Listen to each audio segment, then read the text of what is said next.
విష్ణువు అంటే వ్యాపకత్వం, అంతటా ఉండడం. నెయ్యి ఎక్కడుందన్నారు అనుకోండి, పాలలో అంతటా ఉంది.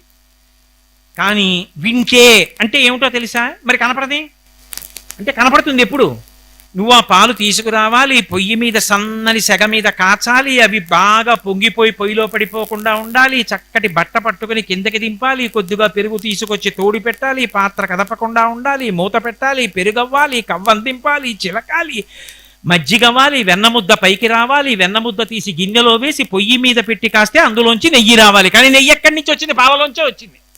పాలలో అంతటా ఉన్న నెయ్యి ఇంత సాధన చేస్తే పైకి వచ్చింది. నువ్వు అలా పరిశీలనం చేస్తే విష్ణువే కనపడతాడు విశ్వమునందు. అంతటా ఉన్నది నాన్నగారు విష్ణువే.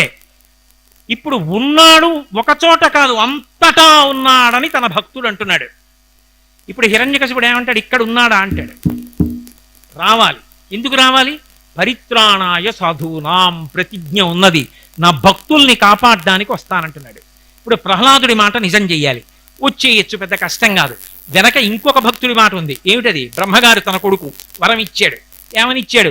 గాలిన్ కుంభిని అగ్ని అంబువుల ఆకాశస్థలిన్ దిక్కులన్ రేలన్ ఘస్రమలం తమ ప్రభల భూరిగ్రాహ రక్షో మృగ వ్యాళాదిత్య నరాది జంతు కలహ వ్యాప్తిన్ సమస్తాస్త్ర శస్త్రాలిన్ మృత్యువులేని జీవనములోకాధీశ ఇప్పించవే అంటే తథాస్తు అన్నాడు బ్రహ్మగారు.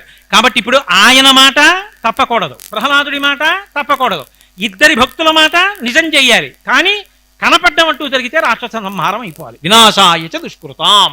ఇప్పుడు ఎవరికి పరీక్ష పడింది? నిజానికి ప్రహ్లాదుడికి పరీక్ష, భగవంతుడికి పరీక్ష. ఇప్పుడు నాకు చెప్పండి.